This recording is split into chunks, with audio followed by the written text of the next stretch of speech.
O Processo, de Franz Kafka. Capítulo 2. Primeira vista da causa. Por telefone se fizera saber a K que no domingo seguinte verificar-se-ia um pequeno inquérito com relação ao seu assunto. Do mesmo modo se lhe prevenira que tais indagações se verificariam com regularidade, se não porventura todas as semanas, sim com alguma frequência. Tinham-lhe feito saber que, no interesse de todos, tinha-se o propósito de pôr rápido fim ao processo e que, por outro lado, os interrogatórios que se levariam a efeito seriam, entretanto, extremamente minuciosos, embora não muito longos, para não cansar com sua duração o interessado. Por isso fora escolhida essa forma de vários interrogatórios breves que se seguiriam sem grandes intervalos. Também se escolhera o domingo para a vista da causa, a fim de não impedir K de cumprir as suas obrigações profissionais. Supunha-se que K estaria de acordo com isso. No caso de que preferisse outra data, far-se-ia todo o possível para satisfazê-lo. Por exemplo, os interrogatórios poderiam verificar-se também durante a noite. Mas nesse caso, K não estaria suficientemente descansado. De qualquer modo, se K nada tivesse a opor, ficava estabelecido o domingo. Subentendia-se que estava obrigado a comparecer. Não fora considerado necessário chamar a atenção sobre este pormenor.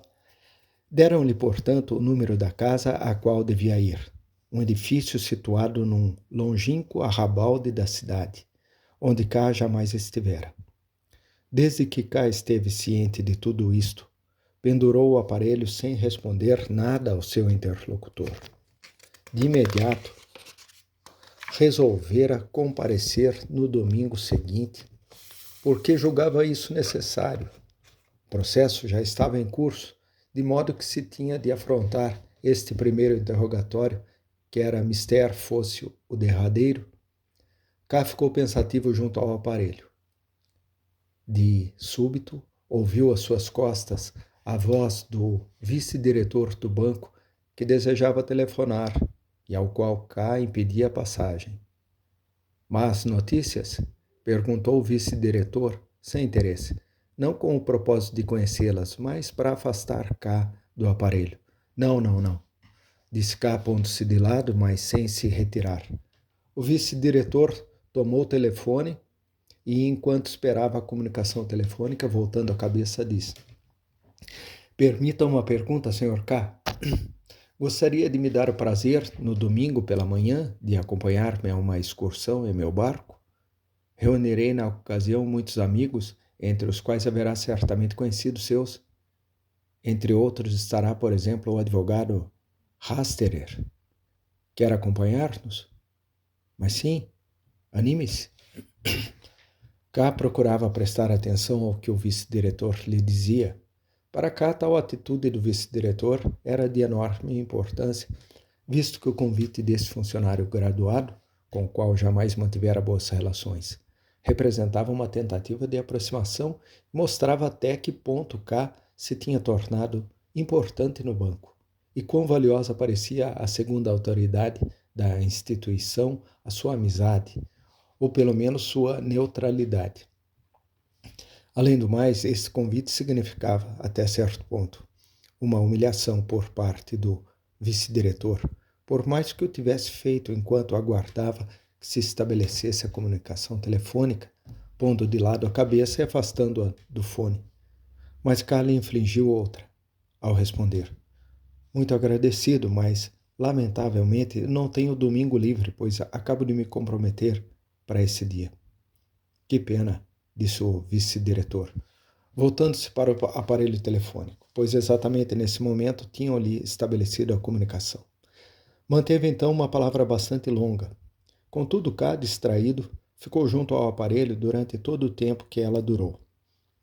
Apenas quando o vice-diretor pendurou o fone, sobressaltou-se e disse para desculpar um pouco sua inútil permanência nesse local.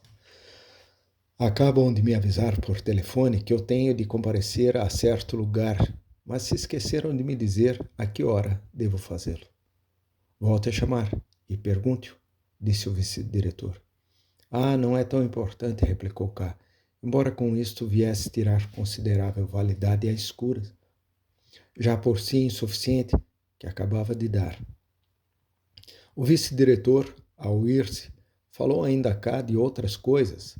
Esse se esforçava para responder coerentemente, mas na realidade estava pensando que o melhor seria apresentar-se no próximo domingo no lugar marcado às 9 da manhã, pois essa era a hora em que todos os tribunais principiavam a funcionar, nos dias úteis.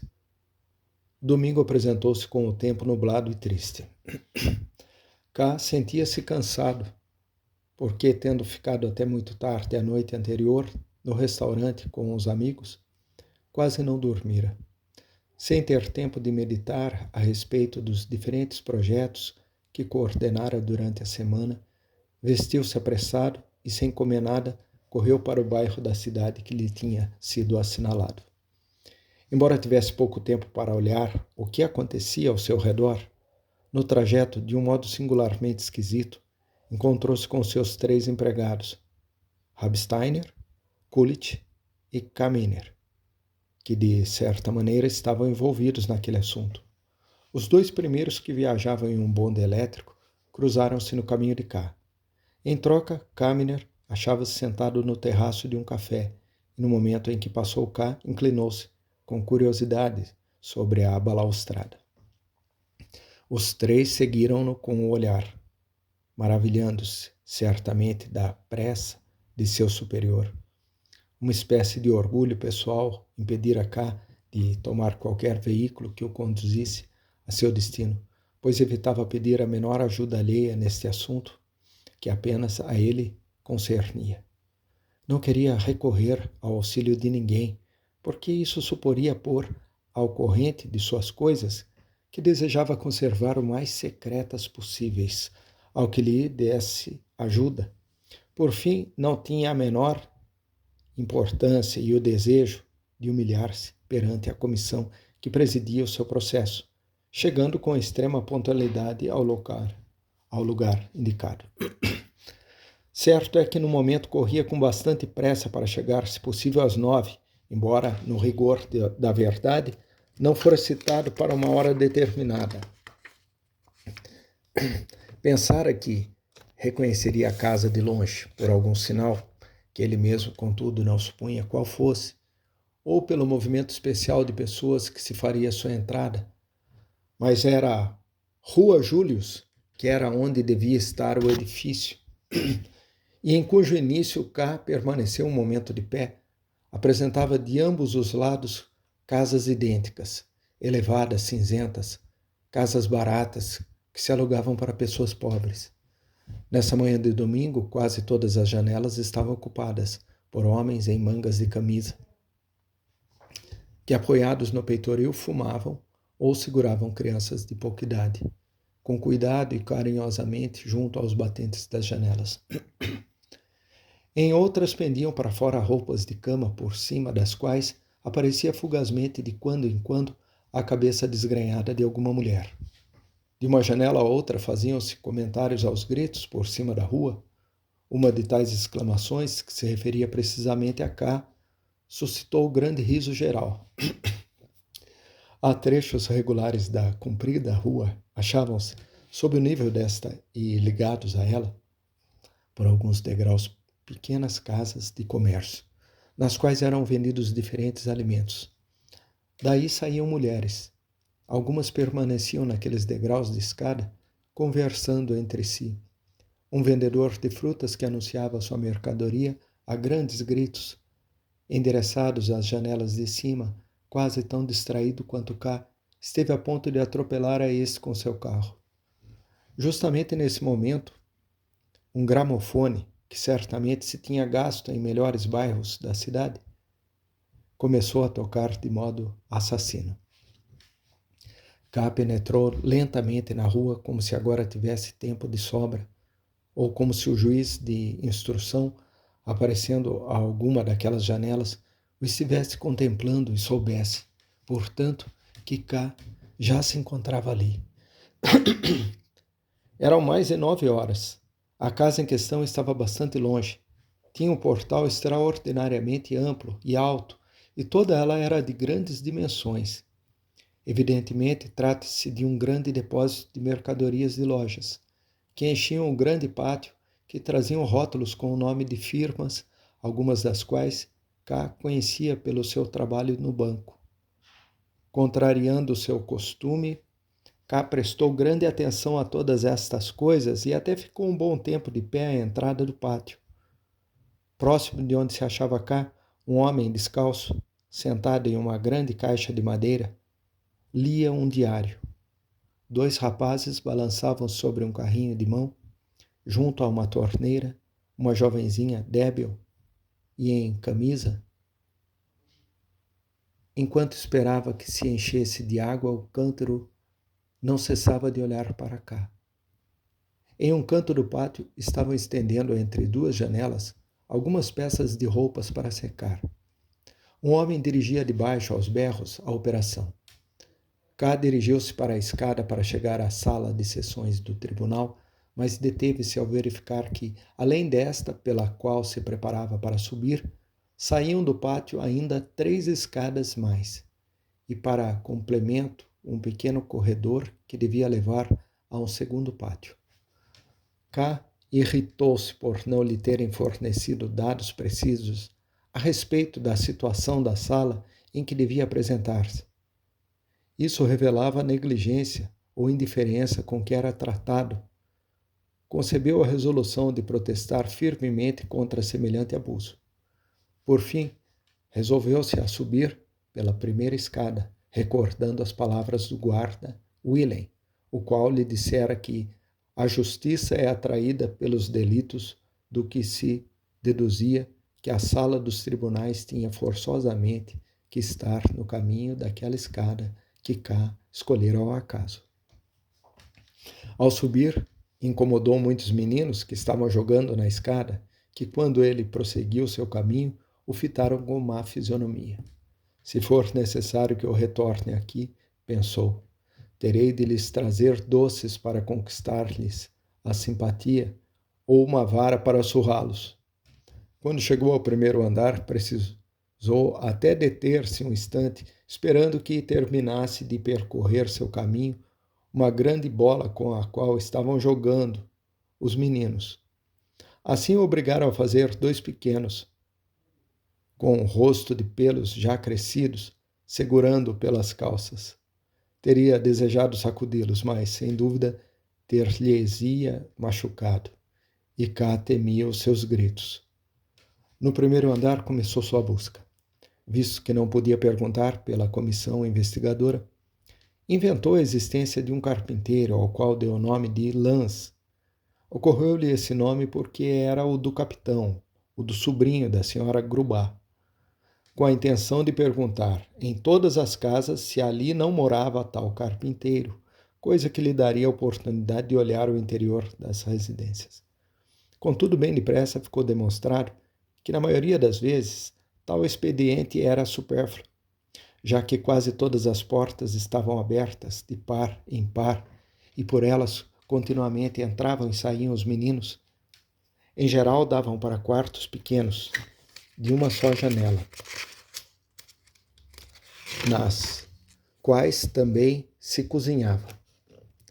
Grande número de mulheres, segurando nos braços alguma criança de peito, achavam-se diante do fogo, fazendo com a mão livre seus afazeres. Moças adolescentes, vestidas ao que parecia somente com um avental, corriam daqui para ali realizando diversas tarefas. Em todos os quartos se viam camas, ainda ocupadas por enfermos ou por pessoas que ainda dormiam, ou por pessoas estendidas nelas inteiramente vestidas. Naqueles quartos cujas portas estavam fechadas, Cá chamava e perguntava se vivia ali o carpinteiro Lance. Quase sempre lhe abria a porta uma mulher que, tendo escutado a pergunta de Cá, voltava-se para o interior do quarto para transmiti-la a alguém que então se erguia da cama. Este senhor pergunta se aqui vive o carpinteiro Lance. Carpinteiro Lance? Perguntava o que estava na cama. Sim, dizia K, comprovando que, sem dúvida alguma, aquele não podia ser o local da comissão de inquérito e que, portanto, já não tinha a fazer ali. Muitos acreditavam que era assunto de grande importância para K encontrar o carpinteiro Lance. Ficavam então refletindo um instante, lembravam um carpinteiro que, contudo, não se chamava Lance, ou então pronunciavam um nome que apenas apresentava uma longínqua semelhança com Lance. Ou então perguntava a algum vizinho, acompanhando K até a outra porta distante, onde, segundo a opinião dos tais, era possível que a pessoa procurada vivesse ou alguém que pudesse dar melhor informação do que eles mesmos. Por fim, K nem mesmo teve de perguntar, mas viu-se conduzido pela gente do lugar de um lado para o outro do andar. Na verdade, lamentava já a sua lembrança que, a princípio, lhe parecera tão prática. Ao chegar ao 5º andar, resolveu renunciar à sua busca. Despediu-se de um operário jovem e cordial que tinha querido acompanhá-lo. Desceu pela escada. Mas, irritado depois pela esterilidade de todas as suas pesquisas, tornou a subir e chamou na primeira porta do 5º andar, que se apresentou diante dele. O que viu imediatamente na pequena sala foi um grande relógio de parede que marcava 10 horas. Mora aqui o carpinteiro Lance? Perguntou. Adiante, respondeu-lhe uma mulher jovem, de olhos negros, resplandecentes, que nesse momento estava lavando em uma bacia roupa branca de crianças, ao mesmo tempo que apontava com a mão molhada a porta aberta da sala ao lado. Cá teve a impressão de entrar em uma assembleia, multidão de gente apertada. Ninguém pareceu advertir, além do mais, a chegada de K. E dos mais diferentes tipos enchia uma sala de proporções médias, com 2 janelas, rodeada muito perto do teto por uma galeria, do mesmo modo completamente lotada, onde a gente somente, encurvando-se, podia ficar ali com a cabeça e as espáduas coladas ao teto. K, que achou o ar da sala demasiado denso, disse à jovem que provavelmente entendera mal suas palavras. Perguntei-lhe se morava aqui um certo carpinteiro, Lance. Sim, respondeu a mulher. Passe, entre. K talvez não a tivesse seguido se a mulher, nesse exato momento, não tivesse apanhado a aldraba da porta, enquanto dizia: Tenho que fechar logo que você entre. Ninguém mais pode entrar. Muito razoável, disse K, porque a sala já está completamente cheia. Então penetrou na sala. Entre 2 homens que falavam colados à porta, um deles estava com as 2 mãos estendidas para a frente, os movimentos típicos de quem conta dinheiro, enquanto o outro não deixava de olhá-lo fixamente nos olhos. Adiantou uma das mãos que segurou K por um braço. Tratava-se de um jovem de pequena estatura, de faces rubicundas. Venha você, venha, lhe disse. K deixou-se levar pelo jovem, percebendo que entre a confusão da gente apinhada havia livre uma espécie de caminho que provavelmente dividia os 2 partidos. A favor dessa conjectura, falava o fato de que nas primeiras filas, à direita e à esquerda, K não viu quase nenhum rosto voltado para ele, mas apenas a espádua de pessoas que dirigiam seus discursos e ademanes aos de seu partido. A maior parte dos circundantes vestia de negro com solenes sobrecasacas velhas, largas, que lhes pendiam frouxas por trás. A única coisa que desconcertava K era essa vestimenta, pois, a não ser por ela, teria considerado toda essa reunião como um comício político do distrito. Na outra extremidade da sala, para onde o jovem levava K, haviam colocado uma mesinha em sentido transversal sobre um estrado baixo, que assim mesmo se achava cheio de gente. Atrás da mesa, junto à extremidade do estrado, sentava-se um homem pequeno e rechonchudo, o qual, respirando com dificuldade, falava em meio de grandes risadas com outro que, de pé às suas costas, apoiava os cotovelos no encosto da cadeira, enquanto mantinha cruzadas as pernas. De vez em quando estendia os braços no ar como se estivesse fazendo a caricatura de alguém. O jovem que conduzia K teve bastante trabalho para apresentá-lo. Já por 2 vezes tinha se estirado nas pontas dos pés, tentando anunciar cá, sem que, porém, o homem que estava sobre o estrado lhe tivesse prestado menor atenção. Somente quando uma das pessoas que também ocupavam o estrado percebeu a presença do jovem, o homenzinho rechonchudo voltou-se e escutou, inclinado, o que o rapaz lhe comunicou. Então, tirando seu relógio do bolsinho, atirou um rápido olhar sobre cá. Há 1 hora e 5 minutos que você devia apresentar-se, disse. Cá desejou retrucar alguma coisa, mas não teve tempo, porque no momento em que falava aquele homem, se elevou da metade direita da sala um murmúrio geral. Há 1 hora e 5 minutos que você devia ter se apresentado, repetiu o homenzinho, levantando a voz e atirando também ao mesmo tempo um rápido olhar sobre os presentes. Logo o rumor subiu de intensidade, mas como aquele homem não disse então mais nada, foi se apagando paulatinamente. Agora o silêncio da sala era muito maior do que no momento em que cá entrara. Apenas a gentalha que se amontoava na galeria não cessava de fazer notar sua presença. Lá em cima, na penumbra, em meio das exalações e o pó, pelo que se podia distinguir, a gente parecia estar pior vestida que a de baixo. Muitos tinham levado coxins para colocar entre a cabeça e o teto, a fim de não se ferir com este. Cá havia se proposto mais observar do que falar, de modo que renunciou a justificar, dando uma desculpa. Seu presumido atraso limitou-se a dizer: embora tenha chegado tarde, o fato é que eu estou aqui. A essas palavras seguiu-se um troar de aplausos proeminentes também da metade direita da sala. Essa gente é fácil de conquistar, pensou K. Apenas sentia-se incomodado pelo silêncio que conservava a metade esquerda da sala, que tinha exatamente às suas costas, e da qual apenas tinham surgido alguns aplausos isolados. Pensou no que poderia dizer para ganhar o apoio de todos, ou, se não fosse possível isso, ao menos conquistar por um momento também a dos que ainda não tinham tomado partido. Sim, disse o homem, porém agora já não tenho a obrigação de interrogar a você. Voltou a erguer-se um sussurro que dessa vez, porém, se prestava a confusas interpretações, pois o homem prosseguiu dizendo, enquanto com a mão fazia sinais para conter o rumor. Contudo, com uma exceção, o farei hoje. É preciso que não torne a repetir semelhante atraso. E agora, adiante-se. Alguém saltou do estrado ao solo para que cá, ao subir, encontrasse um lugar desocupado. Estava tão apertado contra a mesa, e tamanha era a pressão que sobre ele exerciam de trás, que pouco faltou para que cá arrojasse do estrado a mesa do juiz de instrução, talvez com ela ao próprio juiz. O juiz de instrução, porém, não se inquietava com isso, porém até permanecia comodamente sentado em sua cadeira, depois de dizer umas palavras ao homem que se achava em pé atrás dele, apanhou um livro de registros, o único objeto que havia sobre a mesa. Tratava-se de uma espécie de caderno escolar velho, inteiramente deformado pelo muito uso. De maneira, disse o juiz de instrução, folheando o caderno, voltando-se para cá, com o tom de quem deseja comprovar alguma coisa, que você é pintor de pincel gordo.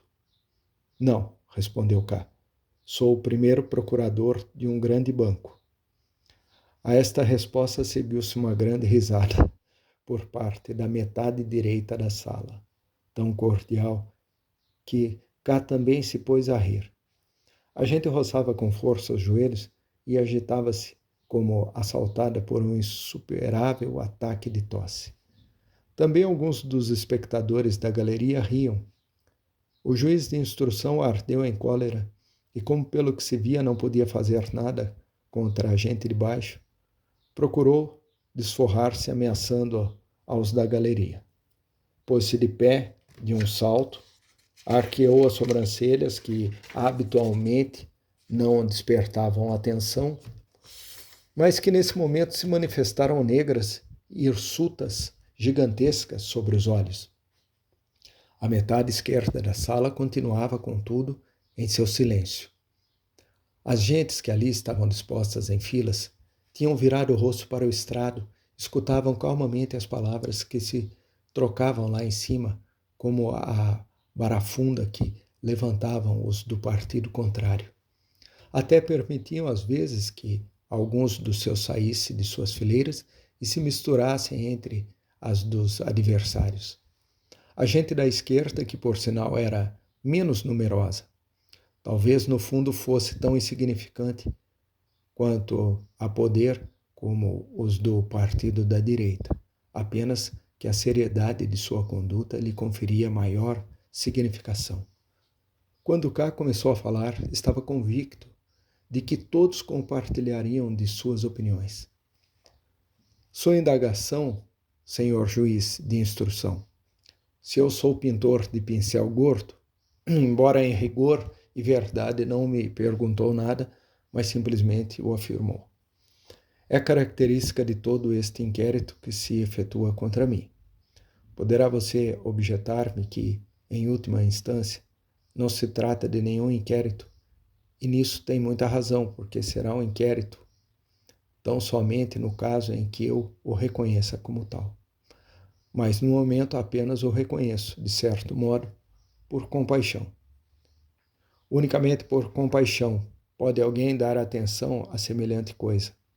Não digo que se trate de um inquérito dirigido com negligência, mas me comprazo em oferecer-lhe essa caracterização para seu próprio conhecimento.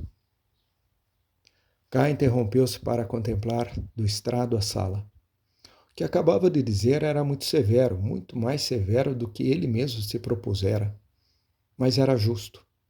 Suas palavras deveriam ter despertado aqui e ali algum sinal de aprovação, mas tudo permanecia silencioso. Pelo visto, a concorrência esperava, tensa, as consequências da atitude de K, que talvez se estavam preparando para explodir em meio da calma e pôr fim a tudo aquilo. Por isso tornou-se irritante o fato de que, nesse momento, se abrisse a porta da extremidade da sala e entrasse nela a jovem lavadeira que, sem dúvida, já terminara o seu trabalho.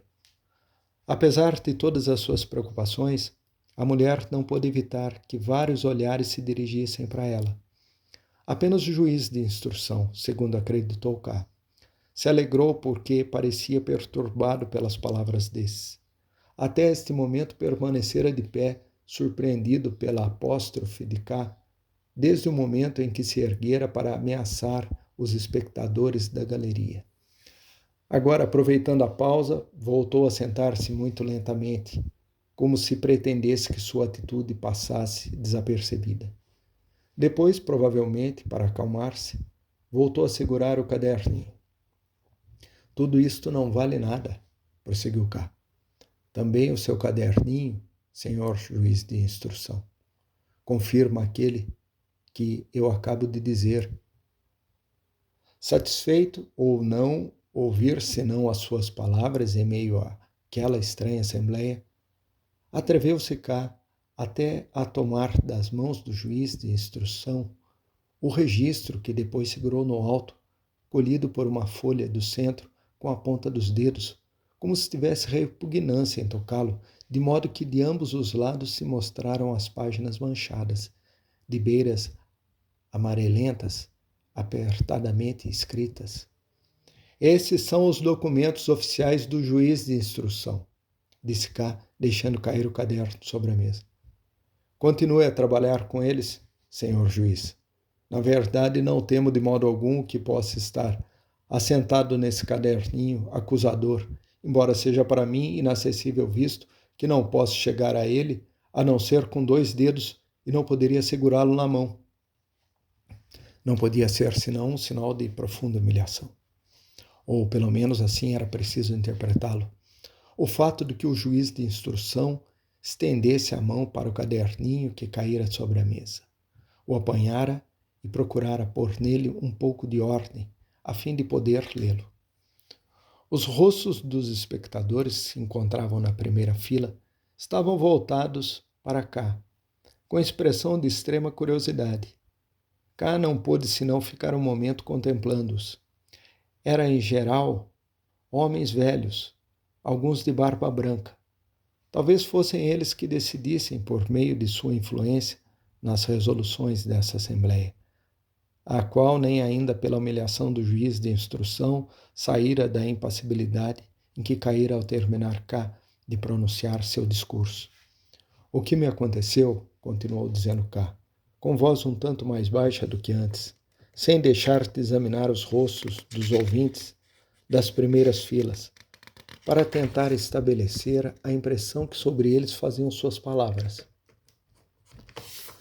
Não é senão um caso particular que, como tal, não apresenta grande importância, visto que eu mesmo não o levo muito a sério, mas constitui o sintoma de um modo de agir que se exercita contra muitos outros. Para representá-los estou aqui, não somente pela minha causa. Involuntariamente fora elevando o tom da voz, alguém aplaudiu erguendo as mãos e gritou: "Bravo! Por que não? Bravo! E bravo!" Aqueles que estavam nas primeiras filas acariciaram aqui e ali as barbas, mas nenhum se voltou para o lugar de onde provinham as aclamações. Cá não atribuiu ao fato nenhuma significação, mas sentiu-se estimulado. Já agora não julgava necessário que todos os aplaudissem. Bastava que a maioria dos circunstantes refletisse sobre a questão e que de vez em quando cá conseguisse persuadir alguns deles. Não é um êxito de orador que eu desejo, disse cá, revelando o que pensava nesse momento. Êxito que, por outro lado, não alcançaria. Provavelmente o senhor juiz de instrução fale muito melhor do que eu, como é devido à sua profissão. O que eu pretendo é simplesmente tornar pública uma evidente situação de injustiça. Escutem vocês. Há cerca de 10 dias fui detido. Eu mesmo me rio deste fato, mas não é próprio que eu o faça aqui. Uma manhã bem cedo fui assaltado em meu próprio leito. Talvez tivesse determinado a ordem de detenção, pois conforme o que o juiz de instrução acaba de dizer, não fica excluída essa possibilidade. Contra algum pintor de pincel gordo que provavelmente seja tão inocente quanto eu. Mas o caso é que escolheram a mim. 2 grosseiros guardas de polícia ocuparam a sala, pegada à minha. Se eu fora um bandido perigoso, não se teriam podido tomar precauções maiores. Além do mais, os tais guardas eram 2 malandros sem moralidade, que me encheram a cabeça de histórias, que se ofereceram ao meu suborno, que, alegando algumas razões, pretenderam ficar com a minha roupa branca e meus trajes, que me pediram dinheiro para trazer ao meu quarto uma presumida refeição matinal depois de terem tomado diante de meu nariz mesmo, e com a maior falta de vergonha que se possa imaginar, o meu próprio desjejum. Mas isso não é tudo. Depois fui levado a uma terceira sala onde estava um inspetor. Tratava-se do quarto de uma dama que eu estimo muito, e ali tive de contemplar como por minha causa, ainda que não por culpa minha, essa habitação era de certo modo manchada pela presença dos guardas e do inspetor. Não era fácil permanecer sereno em tais circunstâncias. Contudo, eu o consegui, pois perguntei ao inspetor, com a maior calma, se aqui estivesse teria de confirmar o que eu digo. Qual era o motivo de minha detenção? Que é que me responderia aquele inspetor, ao qual estou ainda vendo diante de meus olhos, sentado na cadeira da mencionada dama como um símbolo de estúpida altaneria? Pois, senhores, de essencial nada me respondeu. Talvez verdadeiramente não soubesse nada. Havia me indiciado. Com isso se dava por contente. Mas fez ainda algo mais, que foi levar ao quarto daquela dama 3 empregados subalternos do banco que se atreveram em mexer e mudar de lugar as fotografias que eram propriedade dessa senhora. Certamente que a presença desses empregados tinha uma finalidade. Eles, assim como a dona da pensão e a criada, deviam propalar a notícia de meu indiciamento, tornar pública a minha vergonha, particularmente comprometer a minha posição no banco. Pois bem, nada disso se conseguiu, nem mesmo na mínima coisa.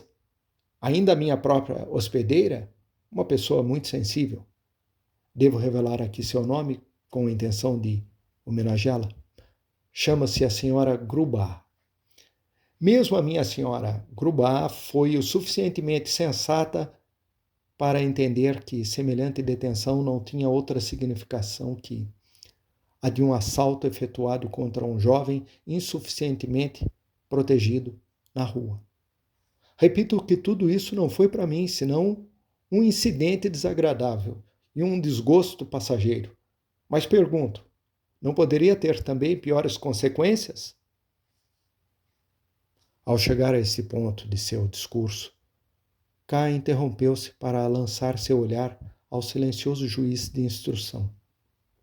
Então pareceu-lhe perceber que este, com o olhar, fazia sinais a alguém da multidão. K. sorriu e disse: Senhor juiz de instrução acaba de fazer a algum dentre vocês um sinal secreto. Quer dizer, então, que entre vocês existem pessoas que ele dirige. Não sei se o sinal em questão significa que vocês têm de realizar manifestações de aprovação ou desaprovação. Com plena consciência, renuncio de antemão a conhecer o significado desse sinal. É-me perfeitamente indiferente, de modo que permito ao senhor juiz de instrução que, em público, em vez de fazê-lo com sinais secretos, dê suas ordens em voz alta a seus empregados assalariados, que diga com toda clareza: agora subiem, agora aplaudam. O juiz de instrução, irritado ou impaciente, não parava de mover-se inquieto na cadeira. O homem que estava por trás dele e com o qual o juiz já trocara algumas palavras, voltou a inclinar-se sobre este, seja para infundir-lhe ânimo, de um modo geral, seja para dar-lhe uma opinião particular. A gente do recinto falava em voz baixa, mas com vivacidade. Os dois partidos, que a princípio pareciam sustentar em ambos os lados da sala opiniões opostas, estavam agora confundidos. Alguns dos circunstantes assinalavam com o dedo a K, outros ao juiz de instrução. As exalações da sala formavam um vapor à maneira de neblina extremamente tensa, que impedia ver com nitidez aos que estavam situados mais distantes. Esta circunstância devia ser certamente mais incômoda para aqueles espectadores da galeria, que se viam obrigados. É certo que entre essas tímidas olhadas de soslaio para o juiz de instrução, a formular perguntas em voz baixa a gente que estava mais abaixo, a fim de informar-se do que acontecia. Os que respondiam faziam do mesmo modo, em voz muito baixa, empregando as mãos à guisa de buzina. Terminei, disse K, batendo com o punho sobre a mesa, já que ali não havia nenhuma campainha. A cabeça do juiz de instrução e a de seu conselheiro separaram-se então bruscamente com espanto. Toda essa questão me é inteiramente alheia, por isso posso julgá-la com toda a calma, de modo que, na suposição de que você empreste alguma importância a esse presumido Tribunal de Justiça, será vantajoso ouvir-me. Como disponho de pouco tempo e logo me irei, rogo-lhe que deixe para mais tarde as objeções que deva fazer àquilo que eu digo. A isto sobreveio um grande silêncio. De tal modo dominava então cá a assembleia.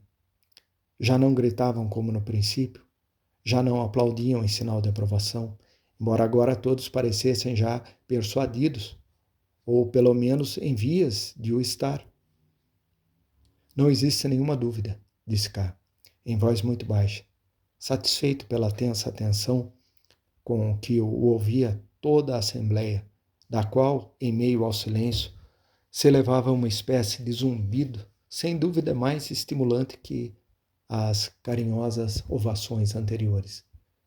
De que detrás das manifestações dessa justiça, e para relacioná-lo ao meu caso, digamos, portanto, por trás de minha detenção e do interrogatório de hoje, move-se uma grande organização, uma organização que não somente emprega guardas subornáveis, inspetores e juízes de instrução petulantes, senão que, além disso, sustenta um corpo de juízes de alta hierarquia com um cortejo inumerável e indispensável de criados, amanuenses, agentes de polícia e outras potências auxiliares, e porventura também verdugos.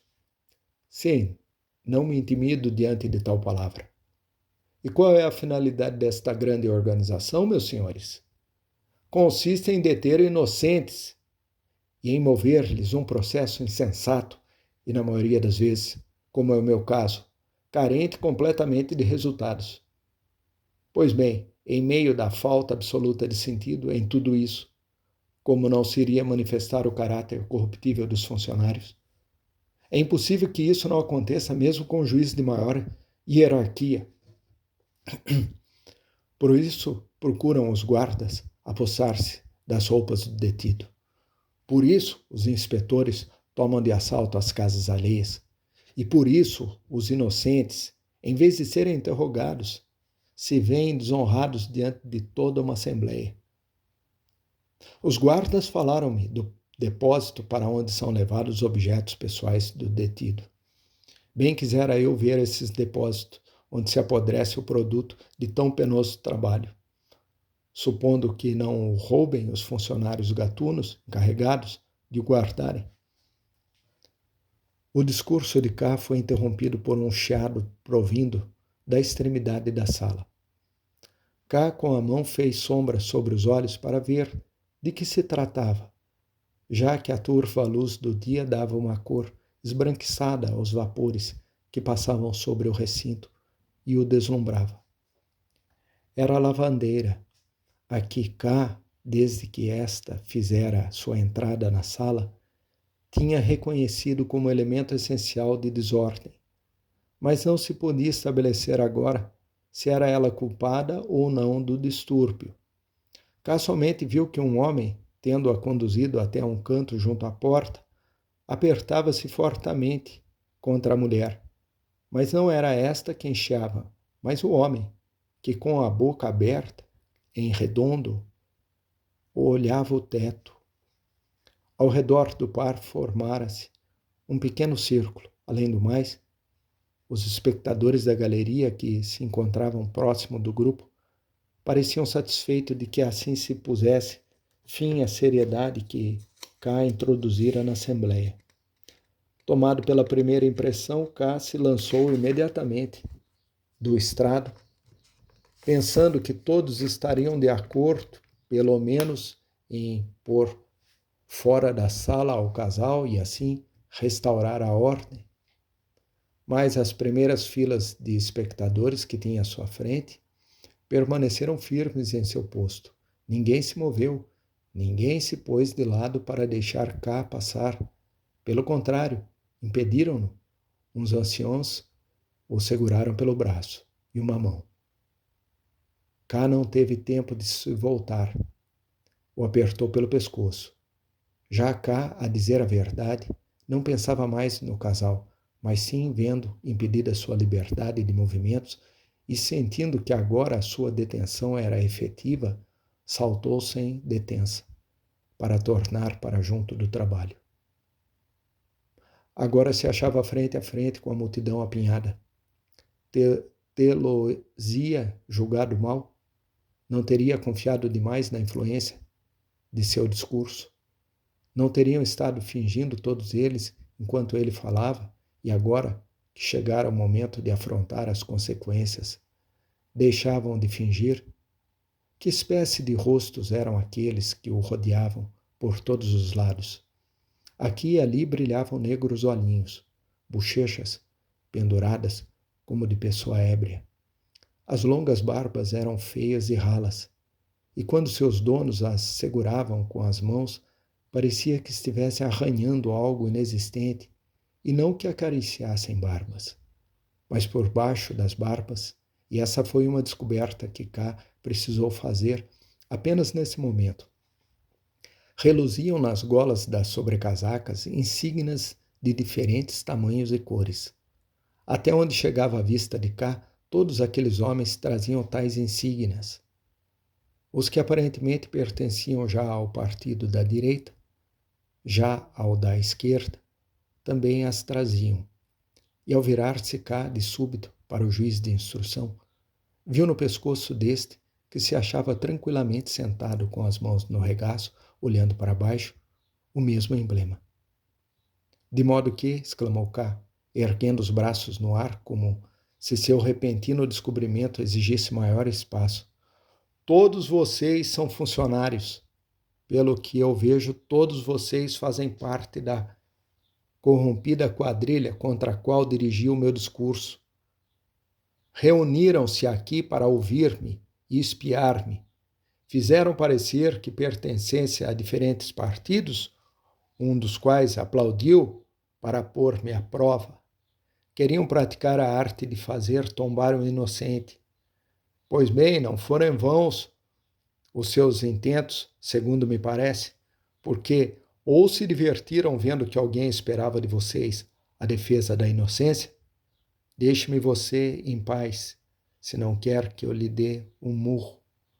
Disse K a um trêmulo ancião que se aproximara dele excessivamente. Ou vocês realmente aprenderam alguma coisa? Felicito-vos pelo seu trabalho. Apanhou rapidamente o chapéu da borda da mesa e, em meio do silêncio geral, calma que em todo caso não podia ser devida senão à completa surpresa, apressou-se em se dirigir para a saída. Mas o juiz de instrução pareceu ser ainda mais rápido do que K, pois já estava aguardando por ele junto à porta. Espere um instante, disse. K se deteve, mas sem olhar o juiz de instrução, porém para a porta, cuja folha já tinha segura em sua mão. Apenas queria chamar-lhe a atenção para o fato, continuou o juiz de instrução, de que hoje é evidente que ainda você não tomou consciência disso. Você mesmo frustrou a vantagem que o interrogatório sempre representa para o detido. K pôs-se a rir, sem deixar de olhar a porta. Velhacos, exclamou. Presentei eles com todos os seus interrogatórios. Então abriu a porta e desceu depressa pelas escadas. Às suas costas voltou a ressoar o murmúrio daquela assembleia que novamente recobrara a vida para discutir o acontecido nessa manhã, provavelmente como se faria em uma aula de escolares.